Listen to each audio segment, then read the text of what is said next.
তাদের চ্যানেলে million million subscriber, million million follower, but তারা যদি কিছু বিক্রি করার চেষ্টা করে ওই জিনিসটা আমি কিনবো না। যে আপনার অথরিটি বিল্ড হয় কোন ধরনের মানুষের প্রতি, যারা ফানি কন্টেন্ট বানায় তাদের প্রতি, নাকি যারা ভালো ভালো কন্টেন্ট বানায় এডুকেশন, ট্রাভেল, এই ধরনের মানুষের প্রতি। একটা ব্যবসা শুরু করার ক্ষেত্রে অথরিটি থাকাটা কতটা গুরুত্বপূর্ণ, আপনি কি ব্যবসা শুরুর আগে অথরিটি তৈরি করবেন, আপনার পার্সোনাল ব্র্যান্ডিং তৈরি করবেন, নাকি ব্যবসা শুরু করে তারপর আপনি আপনার পার্সোনাল ব্র্যান্ডিং তৈরি করবেন, এই দুইটার ভিতরে পার্থক্য করার চেষ্টা করব। চলুন আজকে ভিডিওটা শুরু করি। এটা একটা ইউটিউব চ্যানেলের ক্ষেত্রেও সত্য, একটা বিজনেসের ক্ষেত্রেও সত্য। আপনাকে কিছু এক্সাম্পল দিই তাহলে জিনিসটা বুঝতে সুবিধা হবে। আমি ইউটিউব চ্যানেল দিয়ে শুরুতে উদাহরণটা দিই। ধরুন আমি ইউটিউব চ্যানেল শুরু করছি অথবা আপনি ইউটিউব চ্যানেল শুরু করছেন। এখন আমাদেরকে কে চিনে? কেউ চিনে না। এই জন্য আমাদেরকে প্রতিনিয়ত ভিডিও বানাইতে হয়, আস্তে আস্তে করে মানুষের পরিচিতি লাভ করতে হয়, দেন মানুষ আমাদেরকে চিনে। বাট আপনি খেয়াল করলে দেখবেন ক্রিস্টিয়ানো রোনালদো একটা ইউটিউব চ্যানেল শুরু করছে, মিনিটের ভিতরে তার মিলিয়ন সাবস্ক্রাইবার হয়ে যায়, সব কিছু পূরণ হয়ে everything done, million million subscriber, million million views. তাকে অন্য মাধ্যমে মানুষ চিনত, সে একজন ভালো মানের ফুটবলার, সেক্ষেত্রে তার অথরিটি ছিল। সে যখন একটা ইউটিউব চ্যানেল শুরু করছে তখন মিলিয়ন সাবস্ক্রাইবার হয়ে গেছে, দ্যাটস ইট। এটা হচ্ছে একটা। এখন আপনি এই জিনিসটা বিজনেসের ক্ষেত্রেও চিন্তা করতে পারেন। যখন কোনো একজন মানুষের অথরিটি আছে এবং সে একটা বিজনেস শুরু করছে, এই অথরিটির কাছে সে যে কোনো কিছু বিক্রি করতে পারে। জাস্ট একদম সিম্পল একটা স্টেপের মাধ্যমে সে জাস্ট প্রোডাক্ট লঞ্চ করবে, অ্যান্ড দেন সেখানে জাস্ট অ্যানাউন্স করবে এবং বিক্রি হয়ে যাবে। আরও কিছু এক্সাম্পল দিই আপনাকে। যেমন অথরিটি মানুষ কিভাবে তৈরি করে? কন্টেন্টের মাধ্যমে অথরিটি তৈরি করে। কন্টেন্ট কি? ইউটিউবে বা ফেসবুকে ভিডিও আপলোড করা। আমি যেই বিষয়ে দক্ষ এই বিষয়ে কন্টেন্ট তৈরি করে তারপর হচ্ছে আমি আমার জন্য একটা পার্সোনাল ব্র্যান্ডিং বা অথরিটি তৈরি করতে পারি। ফার্স্টে আমি কন্টেন্ট বানাবো, মানুষ আমাকে অ্যাটেনশন দিবে, ও অ্যাটেনশন থেকে আমার একটা অথরিটি তৈরি হবে যেখানে আমি কিছু বেচার চেষ্টা করব। যেমন অথরিটি তৈরি করে বিজনেস শুরু করার সুবিধাটা কি? সেটা হচ্ছে যেমন এন্টারটেনমেন্ট বাই কেয়া ইউটিউব চ্যানেলের ওনার কবিতা আক্তার কেয়া আমরা সবাই চিনি। উনি ফার্স্টে কন্টেন্ট তৈরি করছে, কন্টেন্ট তৈরি করার পরে মানুষ তাকে অ্যাটেনশন দিছে, অ্যাটেনশন থেকে তার একটা অথরিটি তৈরি হয়েছে এবং সে এখন একটা বিজনেস শুরু করছে, খুবই ভালো করতেছে আলহামদুলিল্লাহ। এটা হচ্ছে মূলত বেনিফিট। এবং এরকম শুধু একটা এক্সাম্পল না, এরকম শয়ে শয়ে এক্সাম্পল দেওয়া যাবে যারা হচ্ছে প্রথমে কন্টেন্ট তৈরি করছে, কন্টেন্ট তৈরি করার পরে সেই কন্টেন্টের মাধ্যমে অথরিটি পায়া সে একটা বিজনেস শুরু করছে এবং বিজনেসটা বেশ ভালো করছে। এখন আপনার ক্ষেত্রে আপনি কোন জিনিসটা করবেন? আপনি কি আগে আপনার পার্সোনাল ব্র্যান্ডিং তৈরি করবেন অ্যান্ড দেন ব্যবসা শুরু করবেন, নাকি ব্যবসা শুরু করার পরে আপনাকে একটা পার্সোনাল ব্র্যান্ডিং তৈরি করতে হবে? পার্সোনাল ব্র্যান্ডিং বা এই যে অথরিটি আছে এটা তৈরি করে আপনি একটা ব্যবসা শুরু করার বেনিফিটটা কী, এবং তৈরি না করে ব্যবসা শুরু করার বেনিফিটটা কী, এটা কিন্তু আলোচনা করছি। যখন অথরিটি থাকে তখন জাস্ট আমি প্রোডাক্ট লঞ্চ করে আমি খালি অ্যানাউন্স করব যে আমার এই জিনিসটা কারো লাগলে তোমরা কিনবা নাকি। অনেক অনেক বিক্রি হয়ে যায়, যেহেতু আমার প্রতি মানুষের ট্রাস্ট আছে, আমার মাধ্যমে আমি বুঝাইতেছি।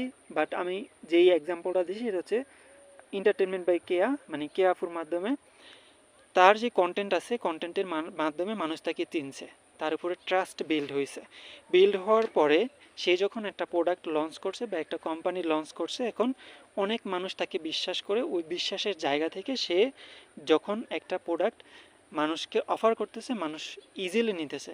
তার যদি এরকম বড় একটা অথরিটি না থাকতো, তার যদি ইউটিউব চ্যানেল বা ফেসবুক পেজের মাধ্যমে কন্টেন্ট তৈরি না করতো, তার এরকম বড় একটা অথরিটি তৈরি হতো না এবং র্যান্ডমলি যায় যখন একটা বিজনেস শুরু করতো তখন এতটা সারাও পাইতো না। শুধু নট নেসেসারি যে এন্টারটেনমেন্ট বাই কেয়া, এক্ষেত্রে অনেক অনেক ইনফ্লুয়েন্সার আছে যারা ঠিক এই সেম পদ্ধতিটা অবলম্বন করছে।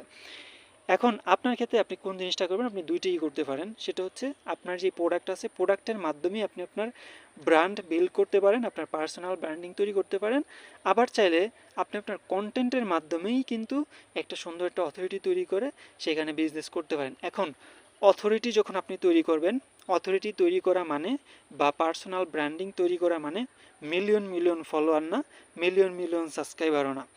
এই জিনিসে একটা জিনিস আপনাকে বুঝতে হবে, যখন একজন মানুষ ফানি বা র্যান্ডম ভিডিও তৈরি করে তার প্রতি মানুষের যেরকম ট্রাস্ট বিল্ড হয় কম্পেয়ার টু অন্য আরেকজন, যে একজন এডুকেশন ভিডিও তৈরি করে বা একজন ইনফরমেটিভ ভিডিও তৈরি করে বা একজন সুন্দর কন্টেন্ট তৈরি করে, তার প্রতি যেই ট্রাস্ট বিল্ড হয় তার সাথে মানে একজন ফানি ভিডিও যে তৈরি করে তার প্রতি যেরকম ট্রাস্ট বিল্ড হয় তার চাইতে কয়েক হাজার গুণ বেশি ট্রাস্ট বিল্ড হয় একজন নর্মাল ধরুন এডুকেশন কন্টেন্ট ক্রিয়েটর থেকে শুরু করে, আমি যদি কয়েকটা এক্সাম্পল দিই, যেমন খাদিজাতুল কোবরা, তার প্রতি আপনার যতটা ট্রাস্ট আছে, আপনার কি ফানি ভিডিও যারটা দেখেন ধরুন আজাইরা পাবলিক লিমিটেড আছে, নাসা বাই বিনোদন আছে, তাদের কিন্তু মিলিয়ন মিলিয়ন ফলোয়ার, কিন্তু ওই খাদিজাতুল কুবরা তার কিন্তু মিলিয়ন ফলোয়ার নাই। এক্ষেত্রে কার প্রতি আপনার ট্রাস্টটা বেশি, মিলিয়ন ফলোয়ার থাকা মানুষটার নাকি মিলিয়ন ফলোয়ার না থাকা মানুষটার? ডেফিনেটলি আপনার মানে প্রশ্নের উত্তর হবে খাদিজাতুল কুবরা। এবং এক্ষেত্রে যদি আমি আরেকটা এক্সাম্পল দিই, সেটা হচ্ছে ধরুন এখন কাকে খুঁজে বের করা যায়, যেমন আনিসুজ্জামান জয় না জানি কেন একটা ইউটিউবার আছে, বই নিয়ে সবসময় কথা বলে, আমি একটা ছবি দেওয়ার চেষ্টা করব। ওনার প্রতি আপনার যেরকম ট্রাস্ট আসবে অন্য কারো প্রতি এরকম ট্রাস্ট আসবে না। যেমন অন্য মানে ফানি ভিডিও যারা তৈরি করে, আপনি ফানি ভিডিও বা র্যান্ডম কোনো একটা ভিডিও তৈরি করে আপনার চ্যানেলে মিলিয়ন ফলোয়ার বা মিলিয়ন সাবস্ক্রাইবার নিয়ে আসছেন, ঠিক আছে, এতে করে আপনার কিন্তু বিক্রি হবে না, বা আপনি যে ব্র্যান্ড তৈরি করতে চান ব্র্যান্ড তৈরি হবে না। আপনার চ্যানেলে মিলিয়ন ফলোয়ার মিলিয়ন সাবস্ক্রাইবার হইতে পারে, কিন্তু আপনি কিছু বিক্রি করতে পারবেন না। যেমন আরও কিছু উদাহরণ দিতে পারি, অনেক চ্যানেল আছে যেগুলাতে আপনার হচ্ছে ওই কি যেন ফ্যাক্ট কন্টেন্ট তৈরি করে, বিভিন্ন জায়গা থেকে বিভিন্ন জিনিস কালেক্ট করে, অথবা ধরুন নিচে দিয়ে অথবা পাশে দিয়ে নিজের ফেস দেখায়া ফানি ভিডিওতে রিয়েকশন ভিডিও তৈরি করে। এই জিনিসটা আমাদের বাংলাদেশের ক্ষেত্রে সত্য না। ইন্টারন্যাশনালে কিন্তু যারা কমেডি করে বা যারা হচ্ছে আপনার ফানি ভিডিও বানায় তারা কিন্তু ওয়েল রেসপেক্টেড, বাট বাংলাদেশে এই জিনিসটা হয় না। বাংলাদেশে ওই মানুষগুলোকে একটু কম মূল্যায়ন দেখা হয় বা অথরিটি বিল্ড হয় কম। তাদের চ্যানেলে million million subscriber million million follower, but তারা যদি কিছু বিক্রি করার চেষ্টা করে ওই জিনিসটা আমি কিনবো না, তারাই বানায়। তাদের কেউ যদি আপনাকে বলে যে কোনো একটা কিছু কেনার জন্য, আপনি কিনবেন না। বাট ফানি ভিডিও বানায় না, খুবই কম 2000 4000 10,000 সাবস্ক্রাইবার, বাট সে খুব সুন্দর করে ভিডিও তৈরি করে, যেমন নাদির অন্দাগ। আপনাকে যদি কোনো কিছু কিনতে বলে আপনি কিনবেন। আবার যদি খালিদ ফারহান, সে যদি আপনাকে কোনো একটা কিছু করতে বলে আপনি করবেন, কারণ তার উপর আপনার ট্রাস্ট বিল্ড আছে। ট্রাস্ট বিল্ড, তার মিলিয়ন সাবস্ক্রাইবার থাকুক বা না থাকুক সেটা ডাজেন্ট ম্যাটার, বাট কন্টেন্টের কোয়ালিটি ভালো বা কন্টেন্টের যেই টাইপ আছে ওই টাইপটা ভালো, ওই টাইপের কারণে কিন্তু তারা ওয়েল রেসপেক্টেড। এই জিনিসটা কন্টেন্ট তৈরির ক্ষেত্রে মানে আপনার অথরিটি বিল্ড করার ক্ষেত্রে এই জিনিসটা খেয়াল রাখতে হবে, যে আমি খুবই মানে ভিউ এবং সাবস্ক্রাইবার পাওয়ার জন্য কি আমি এমন কিছু করতেছি কি না যেটার জন্য আমার যেই মানে রেসপন্সিবিলিটি আছে বা আমার যেই পার্সোনাল একটা ব্র্যান্ড আছে ওটা তৈরি না হয়ে আরও বাজে কিছু হইতেছে। এমন কিছু করব না ভিউ এবং সাবস্ক্রাইবার পাওয়ার জন্য, যাতে করে আমরা যেই জিনিসটা তৈরি করতে চাই অথরিটি, ওটা তৈরি হওয়ার বদলে খারাপ একটা অ্যাটেনশন আমাদের ভিতরে মানুষের আসে। এই জন্য এই জিনিসটা খুবই গুরুত্বপূর্ণ যখন আমরা অথরিটি বিল্ড করতে চাইতেছি। এবং অথরিটি বিল্ড করার জন্য তিনটা মাধ্যম মেনলি, মানে একটা মাধ্যম কন্টেন্ট তৈরি করা, কন্টেন্টের আবার তিনটা ফর্ম, একটা হচ্ছে ভিডিও কন্টেন্ট, একটা হচ্ছে অডিও কন্টেন্ট, আর একটা হচ্ছে রিটেন কন্টেন্ট। এই যে কোনো একটার মাধ্যমে কিন্তু আপনাকে এই জিনিসটা করতে হবে। আমি যে জিনিসটা বোঝাতে চাইতেছি যে আপনার অথরিটি বিল্ড হয় কোন ধরনের মানুষের প্রতি, যারা ফানি কন্টেন্ট বানায় তাদের প্রতি, নাকি যারা ভালো ভালো কন্টেন্ট বানায় এডুকেশন ট্রাভেল এই ধরনের মানুষের প্রতি?